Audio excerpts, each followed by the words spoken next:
Sözleşiş mümkünlük bulmasa, yoki sözleşishga ap bo'lmasa, uni uchinchi davlat bilan sözleşishga to'g'ri keladi.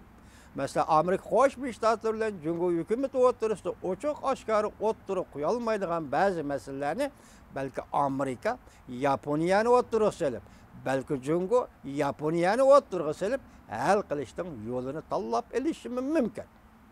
Biroq endi hozirgi tarix, hozirgi vaziyat, hozirgi diqqat qiladigan nuqtalar Osiyada hozir biz dedik 4 davlat.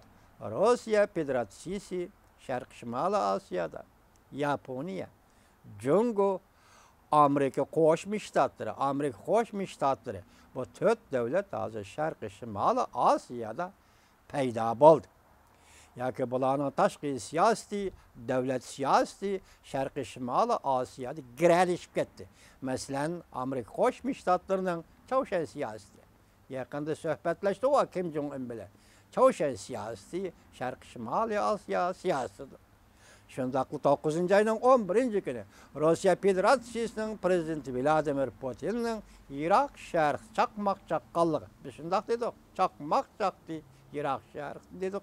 Mush yilning oxirigacha Yaponiya bilan tinchlik shartnomasini imzolaydiganlik. Endi kelib 7 yil ozorlashgan ikki davlat Jungo bilan Yaponiyaning munosabatini yaxshilab, Yaponiyaning vaziri Shinzo Abe'ni dag'dug'liq, Jungoning dag'dug'liq kutib hatto bu Jungo qalamkashlarining endi ayilib 70 yil o'tganda hozir Jungo Kompartiyasi ikkinchi Wang Jingweiga aylandi deb tanqid qilishiga uchraganligidan iborat bu vaziyatni ko'rsak, Osiyo Tinch okean rayonida yana qanday vaziyat o'zgarish o'tirg'i chiqdi.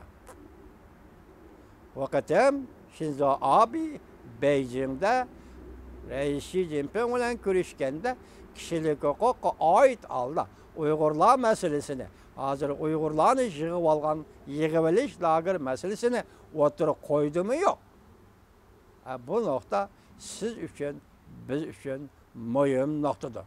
Demek bu yılның ahiri yaqinlab kelayotganmi shundaq bir paytda tunigan ki leksiya demakchi bo'lgan bir jumla so'zimizni demay boshqa gapni so'zlabdik. Men demakchi bo'lganim bu leksiya tunigan ki nima desangiz 11-oyning 29-kuni Amerika Qo'shma Shtatlarining prezidenti bilan Rais Xi Jinping Argentinada uchrashdi.